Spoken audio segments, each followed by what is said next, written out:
Hello, Crusader fans. Welcome to another edition of the Valpo Coaches Show. I'm Aaron Levitt.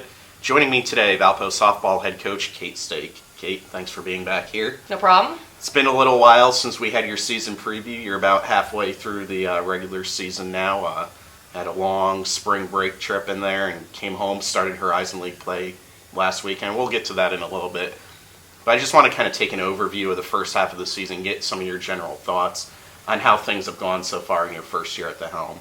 And starting out the offense, I mean, those are the numbers that really stand out to me. You look at the people who came back from last year's team, you compare their numbers so far this year to what they did last year. It's every single one of them is hitting 60, 70, 100 points better. You look at the team batting average, 310 so far this year. What has it been about the offense that has enabled it to be so successful in the first half of the season? Well, I think the time they're putting in away from practice is certainly helping them out. They're always upstairs taking cuts off of the tee or off front toss or even off each other throwing lives. So they're putting in the work, which is great.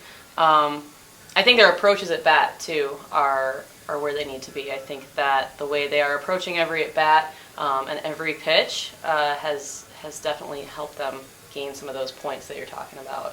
And you look at who's leading the team, and it's really no surprise. Kaitlin Ranieri has the best numbers at plate so far this year. I almost feel like she's sometimes underappreciated. Like, we just expect her to get on base every time up, get a hit every time up, and you're almost surprised when she doesn't. What have you seen from her being your first year here, through this first half of the season? How is she so successful at the plate? Well, I think she does a good job being patient at this point, and we talk a lot about patience not being about looking for walks, but about hitting strikes, waiting for a good pitch to hit, and she does that very well. They're going to start throwing around her a bit, obviously, because she's our best hitter right now, statistically, and she does a good job taking what she gets, but also still attacking. We don't want to necessarily walk. I'd rather she hit a double than walk, so she knows that. She knows that if a pitcher makes a mistake and puts a ball where she can hit it, that she's supposed to hammer it. So she has a really good approach. She's been moved up and down the lineup a little bit too, and I think she's been really good, really flexible in figuring out how to be successful, whether she's leading off or batting for us. Ranieri last weekend, the Saturday doubleheader with Green Bay, just tremendous day. Got on base all 8 plate appearances, 4 walks, 4 hits, and when you have someone like that in the order, it makes things easier for everyone else. They're batting with runners on base. They're getting scoring opportunities. Sure. Yeah, like I said, she's doing her job. She's being patient. Sometimes that means she's taking the walk, and sometimes it means when she sees the pitch she can drive, she's driving it like she did over the center field fence there against Green Bay. Looking at the pitching numbers, that's been the struggle so far this year. Mm-hmm. Have been some good signs of late for Ashley Montgomery, the freshman. Won her last 3 starts, ERA of under 3 over her last 5 starts. So she's picked it up recently. What do you see there that needs improved that can help this team take the next step? Because the offense is there. What steps do the pitchers need to take to get this team where they can contend for a league title?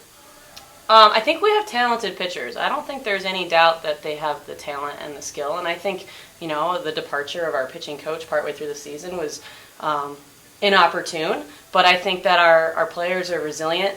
And I think at this point it's really a mentality thing. And we've been working a lot, particularly this last week, on mentality and throwing live to our batters instead of just throwing workouts so that they can work on competing and winning at bats and winning innings. So I really think we're on the upswing, and we'll see. But I'm really confident after watching them throw the last couple days, and I think you're going to see a different look from our staff from here on out. And then defensively, it seems like it's been a good season defensively so far. I know one of your big things coming in was about kind of training the players, making sure they're throwing the right way, really making sure that they know what they're doing and they react instinctually defensively. How's that gone so far? I think it's gone well. A lot of our errors have been errors of execution instead of throwing the wrong place, or mental errors, dropped a couple fly balls or ground balls off of our glove. But we don't have hardly any throwing errors, and that's important. So we're completing the plays that we're making. And we've only had maybe 1 or 2 games where defense has really hurt us, and it's too bad because it's been when our pitchers have thrown well, and We just haven't been able to get everything on that side of the ball together. But defensively, I'm happy. They are still, like you said, going to the right place. They're making the right plays. They're keeping trail runners out of scoring position, I would say almost every time. So I think that, we're a well-run machine defensively. It's just right now, every once in a while, errors of execution. But I'm confident when our pitchers give our defense a ball that we're going to get the out. Started Horizon League play last weekend, obviously the important part of the season, seeing as how the league regular season champion hosts the tournament and, kind of give you the leg up to go to the NCAA tournament. How do you get the team prepared for these weekend series with such a fluctuating schedule? You never know with the weather in Northwest Indiana when you're going to be able to play. You've had 2 non-league dates already postponed, canceled, since you've gotten back from Florida. This weekend series with Wright State's kind of up in the air. What are we going to do? When are we going to play? What days? Because it's going to be cold. How do you make sure the team is ready to go when you eventually get back out there on the field? Well, you're right. Ideally, baseball and softball, they're games where you have to keep playing games to get better. It's not where you practice for a week and you play on Sundays. You play a lot of games in softball and baseball, and that's how you improve. So, we're missing out on some at-bats and some situations throughout the week when we lose games to Eastern Illinois and Central Michigan.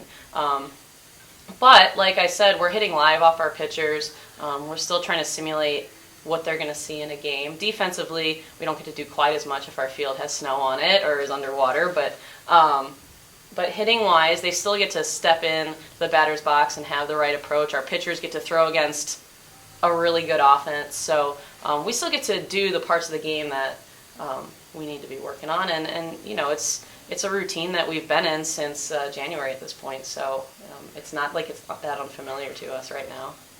And with league play, do you think, is it an advantage of any sort or disadvantage going through it for the first time? You have Joy on your staff, who obviously been around and kind of knows the teams in the league. But you yourself going through it for the first time, and a lot of players going through it for the first time. Do you see that as an advantage, disadvantage, or is it kind of a wash in the end? Well, I think it's a wash. I think, having Joy on staff is an advantage. She's able to scout games differently than me, and we can both watch video and then come back and talk and have pretty different perspectives on the games, and then figure out a game plan based on that. So it's really helpful to return experience both on the coaching staff and from the playing standpoint. On the other hand, our freshmen don't know which teams are supposed to be scary or which teams are supposed to be difficult to play. So I have a bunch of freshmen who just go out to the field and play whoever they're playing without any preconceived notions about if a pitcher is supposed to be good or if a hitter is supposed to be any good. All right. Well, thanks for joining me today. Good luck this weekend. Supposed to be a Friday-Saturday series. The Friday's game is almost all but certain that's going to be moved somehow because it'll be too cold to play. Obviously, Valpo Softball Twitter account, valpoathletics.com. We'll have all the schedule updates whenever you get out there this weekend. Good luck. Thanks, Aaron. 3-game series against Wright State, as I said. Follow Valpo Softball on Facebook, Twitter, and Instagram for all the updates. Valpo Athletics for all your athletics news. Till next time, for Coach Kate Stake, I'm Aaron Levitt. This has been the Valpo Coaches Show, brought to you by the South Shore Convention and Visitors Authority. Go Crusaders.